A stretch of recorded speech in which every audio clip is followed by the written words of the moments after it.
Well, a very good afternoon on the 28th day of November 2023. I'm intending doing a bit of a high ridge walk. I might take in the Scurran, or I might just do a half level route. I don't know. I definitely don't want to be in the shade, not in the cold. It'll be well below freezing up top with the wind coming from the north, of course. But the sun's out, and this is what has prompted me to get a bloody move on, get out and about.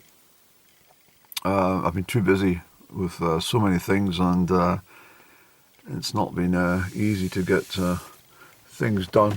I'm just going to look back there. Sorry about the camera. Just along there, just about that pole, just back a bit actually. That telegraph pole, can you see it? That's where that woman that I met at Almond on the 12th of September, that's where she was parked. And there was no reason for her park there, it was very odd. In her mustard coloured motor car. But, so I'm not going to hang about here. I'm going to get organised, put my boots and stuff on. We'll make tracks up that way, any. And bitterly cold out there, of course, but got to keep moving. Can't get lazy from the hills. So we'll make a decision on what route we are once we get up towards the ridge. I don't think I'll be going summit level today, but we'll see. We'll just take it in a stride and see what comes about. Okay, so bear with me, please.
So that's the way through the Sma Glen.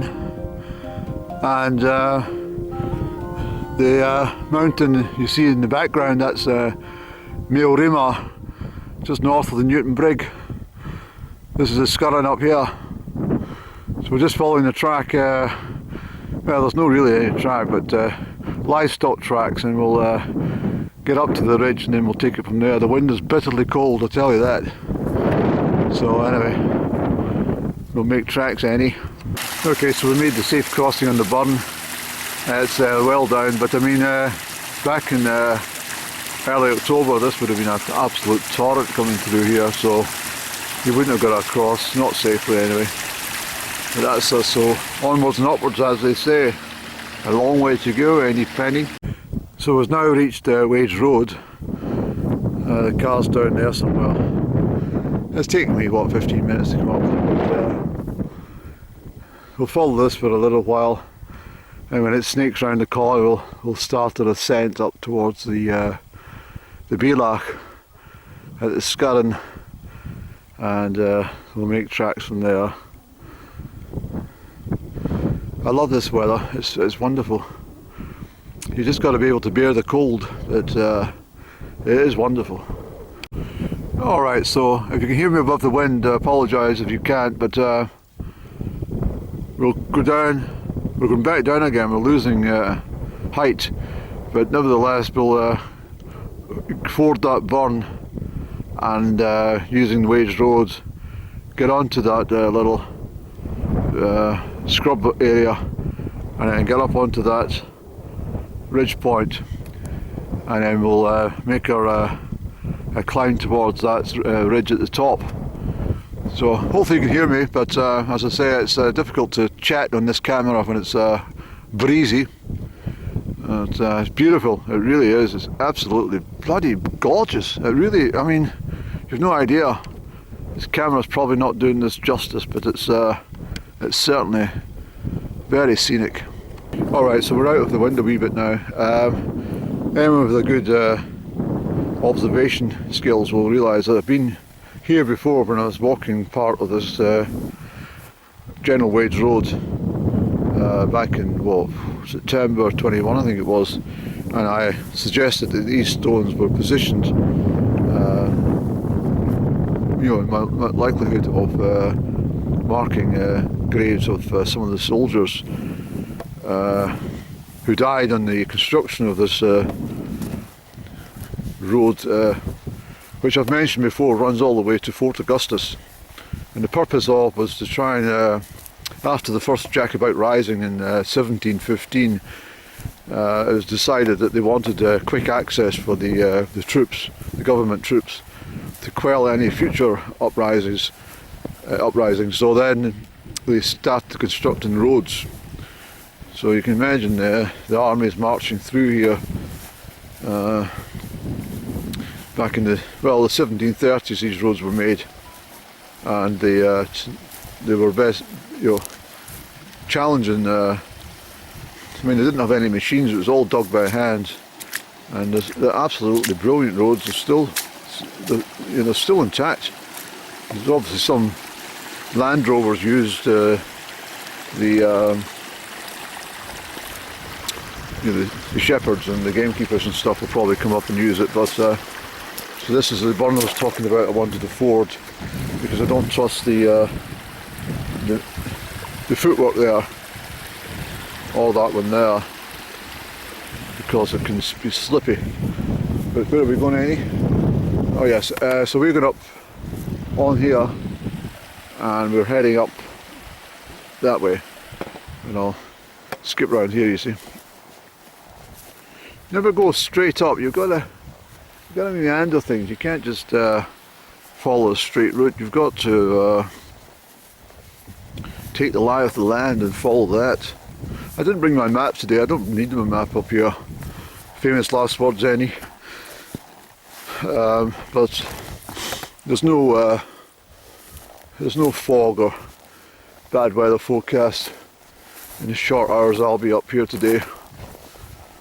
I mean, I'd purposely come up late in the morning.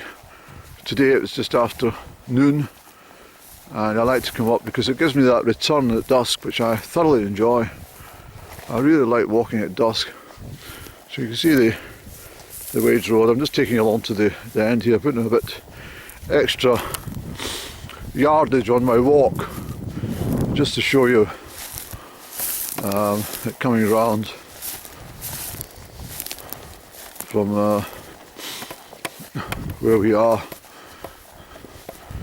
It joins the A822 shortly for a little while, and then it heads up on the west side of that road.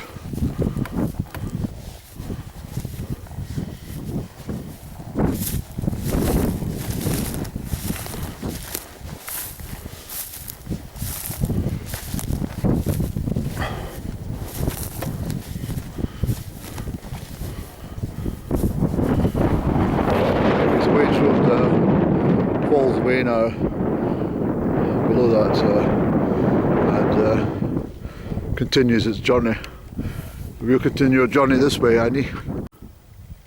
So that's Buckety Hill and stretching over there, and you can see the Wades Road clearly, well hopefully anyway, out of that sun coming from Fender and snaking its way down, and you'll see it down there, hopefully, and that's all of Glen Almond heading out to that miserable city below Canoe Hill called Perthshire, and we're just a little out of the wind at the moment, so it's given a chance to heat up, but we're heading up to that little outpost, and then we'll take it from there. So join me please if you wish. Alright, so I've reached this knoll which I showed you earlier on. Already the light's starting to recede on the southwesterly horizon, but we've still got a good 2 hours of daylight. Perhaps a little more depending how clear the sky remains, and we've got the bonus it's still full moon season, but I think the moon will be getting up a bit later by the time I return to the motor car, because I don't want to be walking through here in pitch dark. Although there's nothing better than being out in a snowy landscape when the full moon rises and you can switch off your torch and walk at your heart's content under the moonlight. It's wonderful. I suggest everyone should try that once in their life. Maybe not in the mountains, but certainly just maybe in a local park or something. Take a friend so you're not in danger. It is the 21st century after all.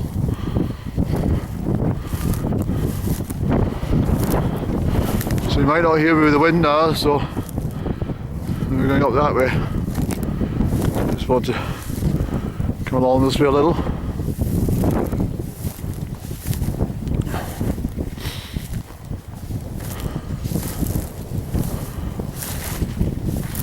It's been quite tough going on this heathery stuff. It's not easy walking on it. It's easy to fall on it right enough, and you're cushioned on the fall with the moss and the heather. There we go. It's very pretty. Of course, Dunmore with the forts on the top, although they're not visible anymore. Wonderful. So, not far to go to our first point of call, onto that one, and then onto the higher one, and we'll see where we are, okay? But it's fabulous walking weather. It truly is. It's so healthy for you, you see. Not just for the mind, but for the body too, you see. The wind's a bit strong for you probably hearing me. That's the summit up there, the Scurran, and it's very cold.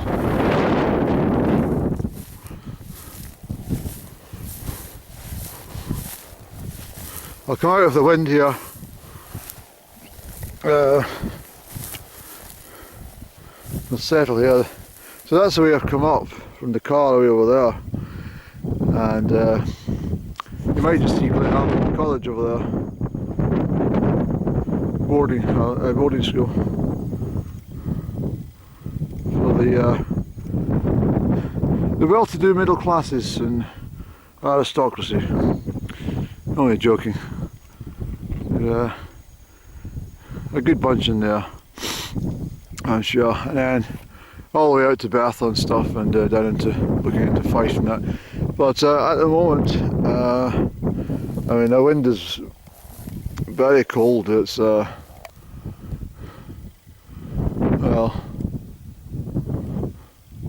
I think what we'll do, Annie,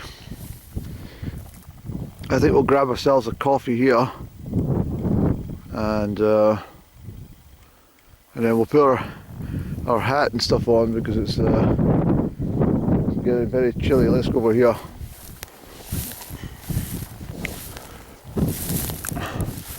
Okay, time to get my old favourite hat on because it's damn chilly. It's freezing, Annie. This is only time is it?